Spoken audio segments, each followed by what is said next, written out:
Halo para bos, balik lagi sama Minbis, Mimin Bisnis di channel Ngurus Bisnis. Tempatnya kita bongkar strategi bisnis yang bikin otak lu melintir, tapi kantong lu melintir juga, gara-gara kebanyakan duit. Minbis mau nanya nih, apa yang ada di pikiran para bos kalau dengar kata Google? Pasti algoritma canggih, AI yang pinter banget, atau kantor mewah yang isinya orang-orang jenius kan?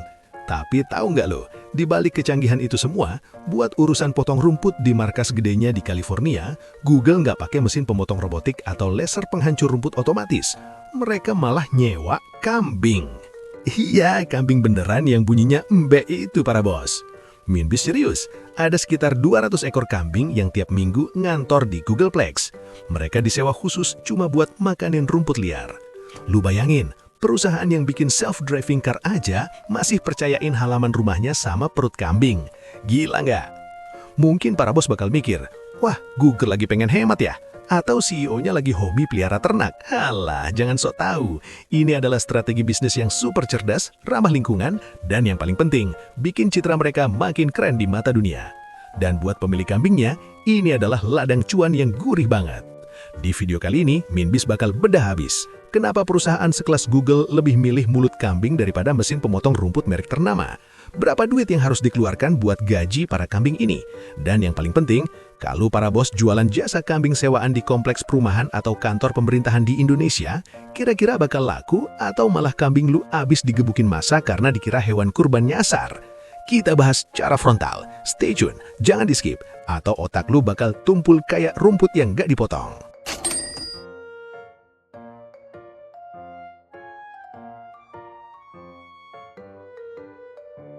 Oke, para bos, mari kita pakai logika bisnis. Kenapa Google lebih milih nyewa sekitar 200 ekor kambing dari perusahaan bernama California Grazing daripada beli mesin? Jawabannya ada 3, eco-friendly, low noise, dan efisiensi medan.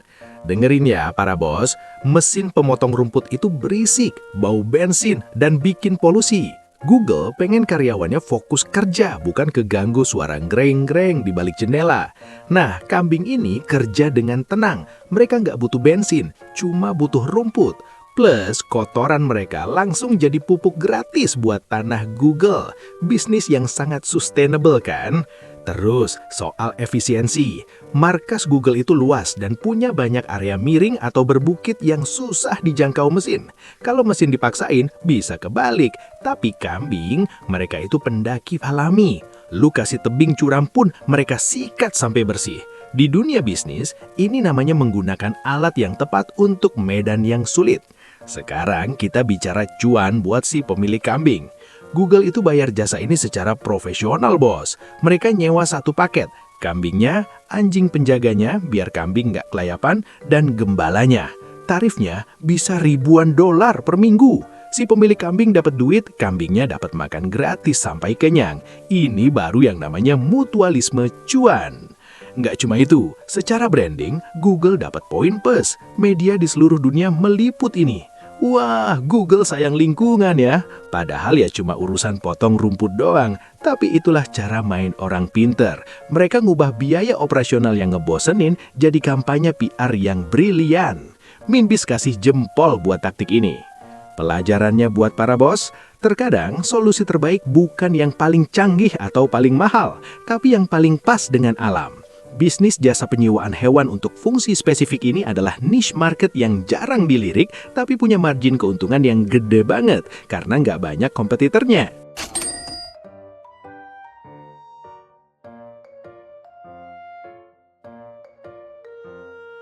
Sekarang kita bicara realita di negeri tercinta kita.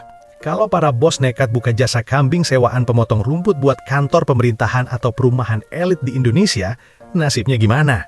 Jawaban Minbis, peluangnya ada, tapi resikonya luar biasa. Masalah pertama, keamanan. Di Amerika, kambing Google aman-aman aja. Di sini, lu lepas 200 ekor kambing di lapangan terbuka, pas jam istirahat mungkin tinggal 150 ekor. Sisanya mungkin udah jadi sate atau gulai di tenda pinggir jalan. Belum lagi urusan ranjau darat alias kotorannya. Orang kita itu pengen bersih instan. Kalau lihat kotoran kambing berceceran di trotoar, yang ada lu malah di demo satu kelurahan.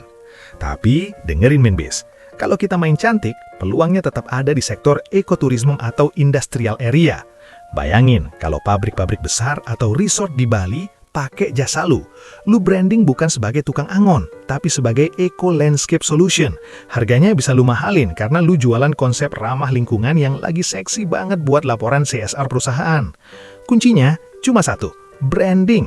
Jangan pakai tali rapia buat nuntun kambingnya. Kasih rompi khusus, ada logo perusahaan lu, dan pastikan ada tim pembersih yang sigap. Orang kaya dan perusahaan besar di Indonesia itu rela bayar mahal asal kelihatan beda dan bisa dipamerin ke media sosial sebagai aksi cinta bumi.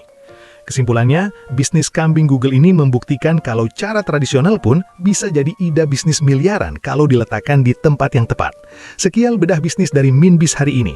Jangan lupa like, komen lu berani nggak lepas kambing di kantor lu, dan pastinya subscribe biar otak bisnis lu nggak tumpul.